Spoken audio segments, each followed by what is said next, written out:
안녕하세요. 영어 강사 윤재나입니다. 오늘은 서강대학교로 가봅니다. 문제 2개로 이루어진 독해 한 세트를 읽어볼 예정입니다. 자, 이 순간 혹시라도 이런 궁금증을 가져보신 분은 한 분도 안 계셨을까요? 이 채널의 운영자 윤재남은 편입영어 영상을 많이 올리고 있는데 어떤 기준으로 올리고 있는 것일까? 대체로 이 영상이 좀 길이가 좀 짧죠. 뭐 이렇게 지난번에 성균관대 막 독해처럼 쫙 몇십 문제를 그냥 한꺼번에 영상을 올리는 경우도 있지만 그런 경우 되게 드물고 영역별로 그죠? 올리고는 있어요. 근데 이제 독해 같은 경우에는 한 해당 지문이 굉장히 많을 텐데 어떤 문제들을 도대체 올리는 거야? 안물안구 어쩔 TV 저쩔 TV 이유가 있어요. 어떤 그 대학의 특색을 좀 잘 보여준다. 이런 지문들. 그리고 우리가 함께 읽어봤을 때 교육적인 효과가 큰 글. 그리고 이 문제는 좀 비판적으로 이렇게 좀 바라봐야 되지 않을까? 이거는 문제 자체가 잘못되지 않았을까? 하여튼 뭔가 거리가 있는 그런 독해 지문들을 보려고 합니다. 그렇다면 오늘 우리가 보게 될 요 2020학년도 30제 38번 요즘은 왜 보려고 하는 걸까? 요즘에 이제 친구들이 뭐 가슴이 웅장해진다 뭐 이런 말 많이 쓰는데 가슴이 웅장해질 정도는 아니지만 눈이 번쩍 뜨이는 지문도 훌륭하고 문제도 너무 잘 냈고 제 개인적으로 되게 감동을 받아서 이 문제를 여러분과 공유하고자 이렇게 준비를 해봤습니다. 이게 이제 아직 안 읽으신 분들이 대부분일 테니까 다 읽어보면은 헨젤과 그레텔이란 동화의 번역에 관련된 글이에요. 헨젤과 그레텔이라는 그 동화가 갖고 있는 함의, 의미 뭐 이런 얘기도 다루고 있고 엄청 흥미롭더라고요. 제가 그냥 어렸을 때 그냥 막연하게 읽었었던 동화가 이런 의미가 있다라니. 제가 심지어는 다 읽고 나서 문제 다 풀고 나서 너무 재밌어가지고 원문까지 찾아봤습니다. 원문이 잭 자이프스라는 굉장히 훌륭한 동화 비평가? 교육자? 굉장히 유명하신 분이에요. 이 분야에서. 그분에서 이제 그래서 한 대목을 따왔고 더 길었어요. 더 길었는데 쳐낸 거야. 그리고 딱 문제를 낼 만큼의 양으로 딱 만들어서 문제를 냈는데 원문보다 다 나. 문제가. 그 잡스러운 거 다 쳐내고 아주 깔끔하게 지문을 딱 만들었더라고요. 그래서 역시 서강대. 역시 서강대학교는 훌륭한 대학교구나라는 것을 느꼈습니다. 이 문제 한 문제 내는 걸 보고서도 그 다음에 여러분 37번, 38번에 나와 있는 문제 보시면은 참 깔끔하게 잘 냈다. 역시 서강대다. 인정. 저 서강대학교 인정합니다. 정말 문제를 잘 냈어요. 아니 다른 대학교랑 한번 비교를 해보세요. 정말 엉성하기 이를 데 없는 문제 정말 많단 말이야. 욕먹어요. 근데 깔끔하게 냈습니다. 서강대 가고 싶어. 서강대 갈 거야. 이런 문제를 내시는 분들 밑에서 공부하고 싶어요. 다시 가고 싶어요. 자, 이제 이 정도 얘기는 했으니까 이제 본격적으로 한번 글을 한번 읽어보도록 하겠습니다. 자, 첫 번째 그냥 문장부터 쭉 한번 읽어볼게요. 그냥 글이 이렇게 있고요. 그냥 문제 2개 있어요. 그냥 글 한번 쭉 읽으면서 가보겠습니다. Let us recall. 우리 한번 기억에서 한번 되살려보자. 이거 한번 환기해보자. 그림 형제. 형제가 두 명이니까 S를 붙였습니다. The Grimms. 그림 형제가 처음에 이야기를 들은 거예요. 헨젤 앤 그레텔. 누구에 의해서 말되어진 거기 보니까 도르첸 빌트라고 나와 있는데 이게 독일어니까 이렇게 읽어야겠죠? 지금 이분이 여자예요. 나중에 누구지? 이 그림 형제의 형인가 동생인가랑 결혼합니다. 언제 그러냐면은 1808년과 1810년 사이 언젠가 학자들은 이런 것까지 연구하나 봐. 그때 이제 들은 거예요, 이야기를. 그거 아시죠, 여러분? 그림 형제가 그 동화들을 막 다 채록한 거 아시죠? 그리고 로트 잇 다운 그 이야기를 적은 거예요. 웰렌 베르크 원고 1810년. 자, 근데 그때 자기네 그 선집에 딱 그 헨젤과 그레텔 이야기를 실을 때는 헨젤과 그레텔이 아니었다는 거예요. 자, under the title 이런 제목으로 Das Brüderchen und Das Schwestchen. 작은 오빠와 어린 여동생, 뭐 어린 오빠와 어린 여동생 이런 제목으로 처음에 이제 자기네 선집에 실었다는 얘기죠. 다시 말하면 주인공의 이름도 없는 거야. 이름이 없다라는 거는 개성을 부여 안 했다는 거지. 굉장히 보편적이고 일반적인 어떤 그런 이야기로서 수록을 했다는 얘기겠죠. 그건 굉장히 짧았고 much different from the text that they published in the first edition of the Children and Household Tales in 1812. 1812년에 아이들 이야기, 뭐 집안에서 일어나는 가정 이야기 이런 선집이 있었나 봐요. 그 첫 번째 에디션에 그들이 출간한 그 이야기와는 굉장히 사뭇 달랐다는 얘기예요. 그러니까 이 이야기가 좀 변했다는 얘기지. 자, 최근의 스터디에서 연구에서 게르하르트 노이만이라는 분이 이 헨젤과 그레텔이라는 이 동화를 조사했어요. 이그제민했어요. 근데 뭐라고 조사했냐? 야, 이건 이그젠플하다. 이그젠플러리. 표본이 된다. 전범이 된다. 모범이 된다. For the genre of the fairy tale. 동화라는 장르에서 정말 전형적인 이 작품이다. 그러면서 이 헨젤과 그레텔을 논하면서 뭐라고 주장을 했냐? 야, 봐봐. 헨젤과 그레텔이 집을 떠나서 심리적인 사회화 과정을 언더고 겪지 않느냐. 그러면서 그 사회화 과정 속에서 그들은 대절을 깨닫게 된다. 아이고야, 엄마라는 존재와 집이라는 존재가 그냥 마냥 사랑스럽고 행복이 깃든 곳이 아니라 잔인할 수도 있고 엄마라는 존재도 그렇구나. 그리고 그들은 come to terms with 무엇과 관계를 맺다. 관계를 맺는 법을 배워야 한다는 거죠. 이런 양가성. 그죠? 이제 대부분 아이들은 엄마랑 동일시하고 가정이라는 곳에 딱 파묻혀 있는데 이제 그런 걸 겪으면서 이 사회라는 곳이 그런 마냥 행복한 곳만은 아니구나. 엄마 나와 가까운 사람이 항상 마냥 나에게 애정만 주는 존재는 아니구나. 인간관계를 맺을 때 이거 양면성을 다 고려를 해야겠구나. 아이가 그렇게 될 걸 이 헨젤과 그레텔이 보여주고 있다는 거야. 생존하기 위해서는 이걸 배워야 된다. 이런 어떤 전형적인 어떤 동화라고 그놈은 주장을 했다는 거예요. 노이만이라는 사람이. 근데 이 글 쓰신 분은 노이만이라는 사람의 생각에 동의하지 않음, 반대한다는 거예요. 저는 딱 이 노이만의 생각도 꽤 그럴듯하지 않나요? 근데 그렇지 않다는 거예요. 보세요. however, 역접 연결서 나와 있습니다. 그러면은 이 다음엔 뭐가 나올까? 항상 제가 얘기하죠. 예측하며 읽기. 까고 있어요. 노이만의 생각을 까고 있습니다. 야, 노이만의 연구야. 너는 이 텍스트의 어떤 그 텍스트 안에서 뭔가 이렇게 발전이 일어나는 거 아니에요? 그 다음에 이 텍스트라는 게 딱 하나만 딱 독립적으로 존재하는 게 아니라 아까 보세요. 이야기가 원래 변했잖아요.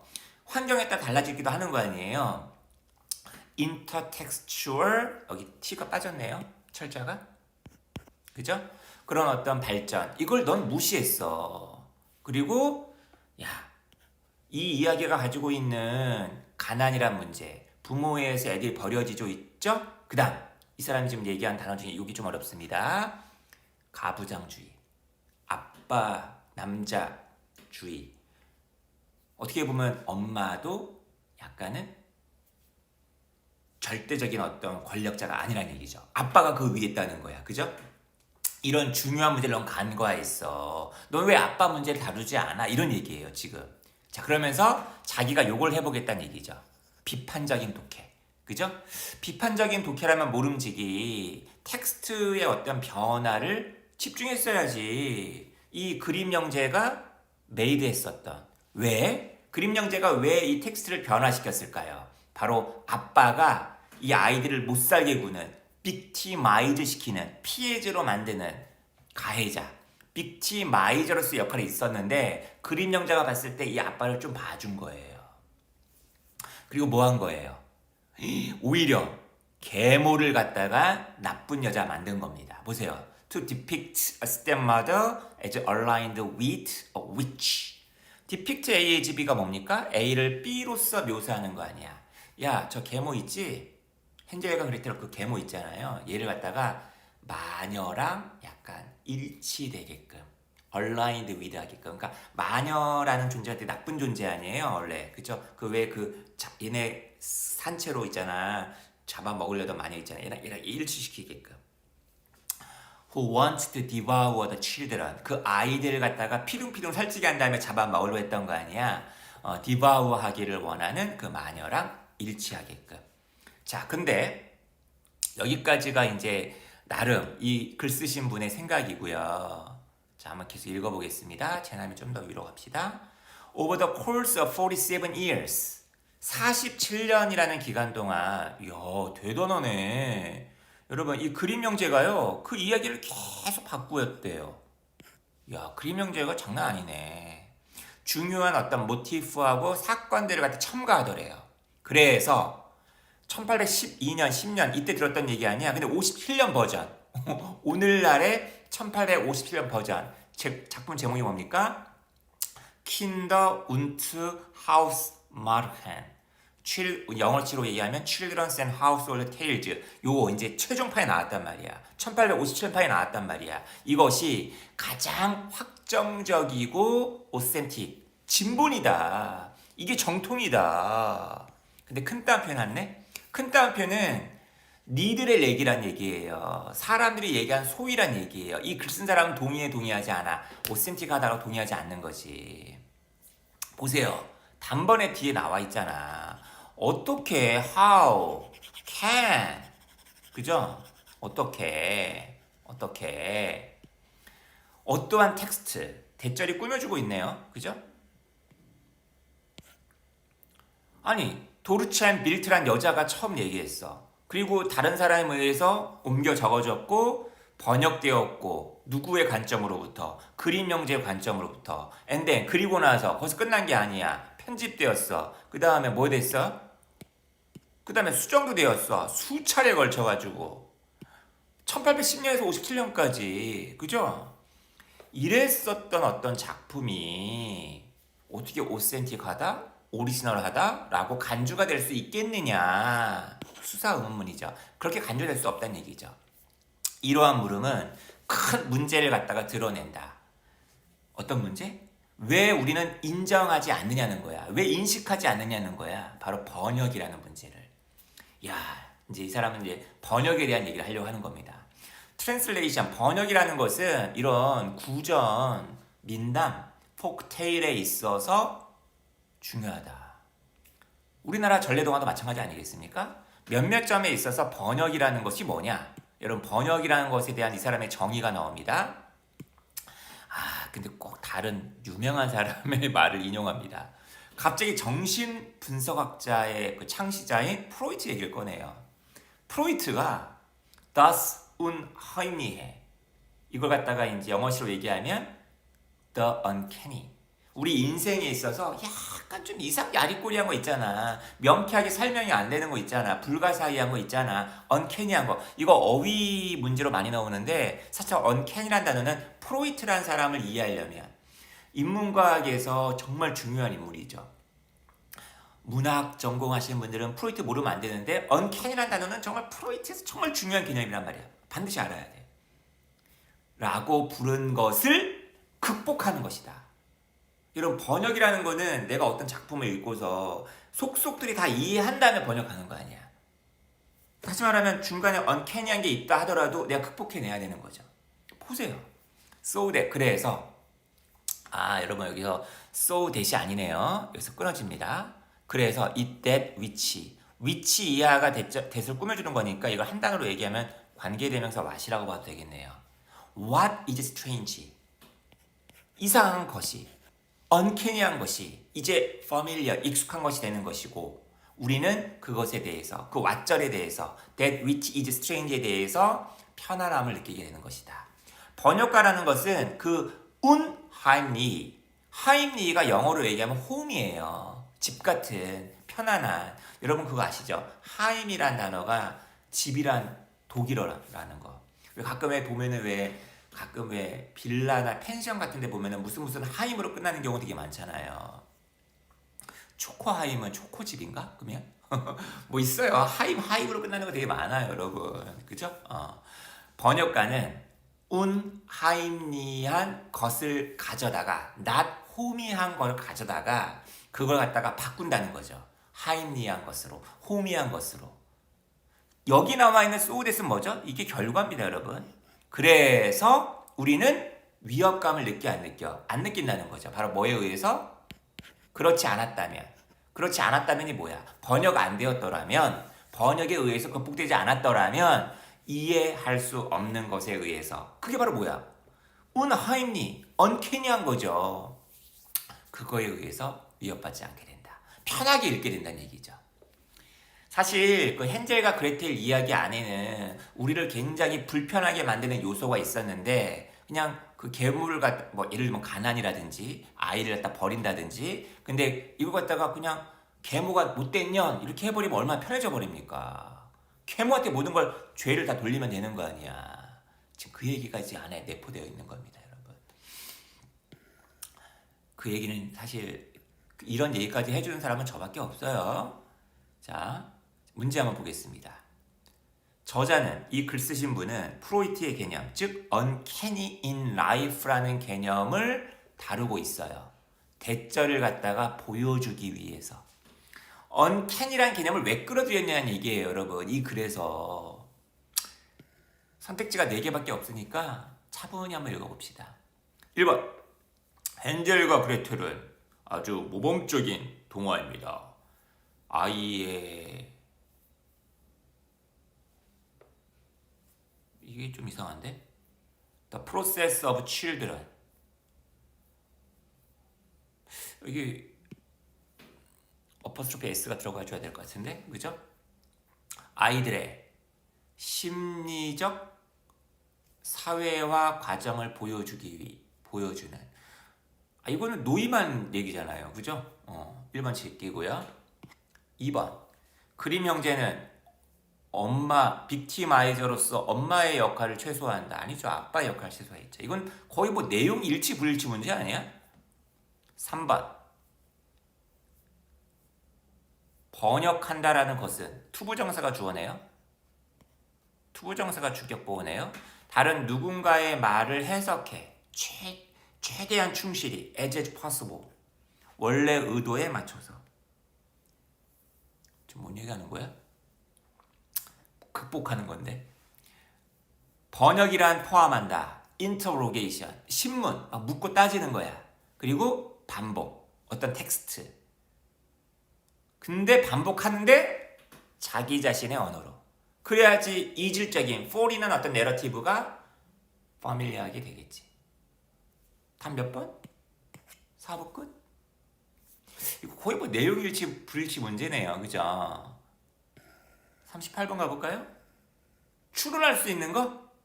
추론할 수 있는 거? 이야, 추론 문제 나왔다. 위 글로부터 추론할 수 있는 거.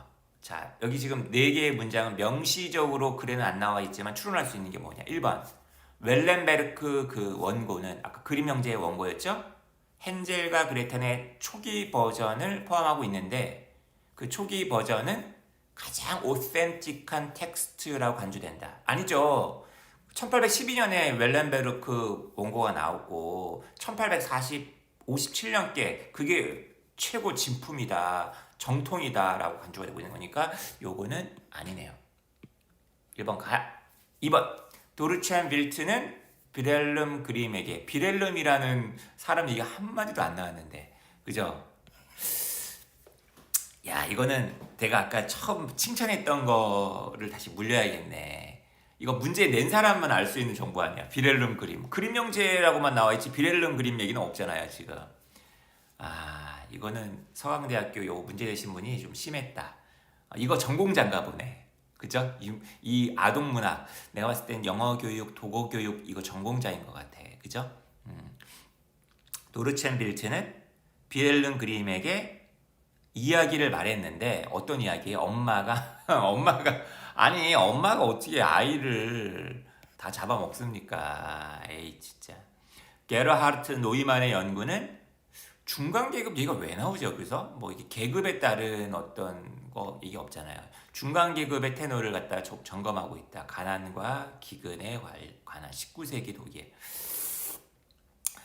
헨젤과 그레텔 이야기는 went through, 거쳤다, 많은 어떤 판을 19세기 초반에 여러 차례 막 개정됐다고 나와 있잖아요. 그죠?